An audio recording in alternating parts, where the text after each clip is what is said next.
अपनी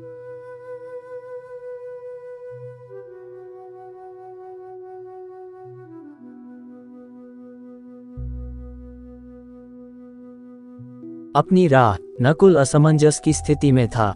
उसके पास दो विकल्प थे। उसके पापा चाहते थे कि वह उनकी लॉ फर्म में उनके साथ वकालत करे, जबकि राजनीति में ऊंचा स्थान रखने वाली उसकी मम्मी की इच्छा थी कि अपने आकर्षक व्यक्तित्व तथा व्यवहार कुशलता का प्रयोग कर राजनीति में अपनी पहचान बनाए। नकुल का झुकाव दोनों में से किसी भी तरफ नहीं था। बचपन से ही उसने अपने आसपास वैभव और प्रभुता का माहौल देखा था।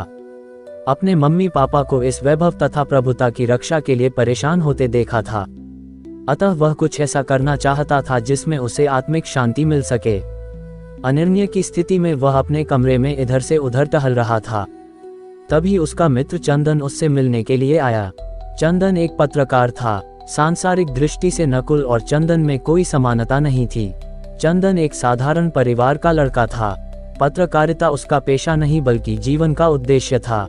अपने आदर्शों से समझौता न कर पाने के कारण अपने अन्य साथियों की भांति वह सफलता अर्जित नहीं कर पाया था।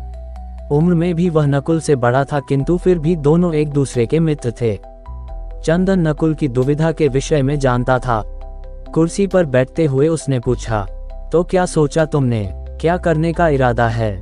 कुर्सी खींचकर उसके पास बैठते हुए नकुल बोला, अभी तक तो कोई निर्णय नहीं ले पाया हूँ, पर जो भी करूँगा अपनी इच्छा से करूँगा। तुम बताओ आजकल किस खबर के पीछे हो? चंदन ने कहा, एक गरीब मजदूर की कहानी पर काम कर रहा हूँ। धोखे से उसकी किडनी निकाल ली गई।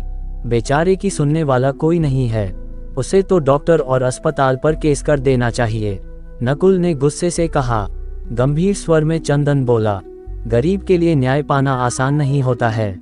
कौन लड़ेगा उसका मुकदमा? उसके पास तो पैसे नहीं हैं। जिस अस्पताल पर मुकदमा करना है वो बहुत प्रतिष्ठित है। उसके मालिक की राजनीति में गहरी पैठ है। कुछ देर शांत रहने के बाद नकुल बोला, मैंने अपनी राह चुन ली है। मैं उस मजदूर का केस लड़ूंगा। चंदन ने कहा, अच्छी तरह सोच लो। बड़ी कठिन जगह पर कदम रखने की बात कह रहे हो। सबसे पहले तो अपने मम्मी पापा को समझाना होगा। उसके बाद उन लोगों से टक्कर लेनी होगी जो बहुत ताकतवर हैं। नकुल ने कहा, चुनना तो मुझे मम्मी पापा से अलग अपनी राह ही था। उन्हें मना लूंगा। रहा मुश्किलों का सवाल, तो अगर उनसे डरता तो मम्मी पापा की बात मानकर आराम से रह सकता था। अपनी राह चुनकर नकुल के चेहरे पर संतोष का भाव था।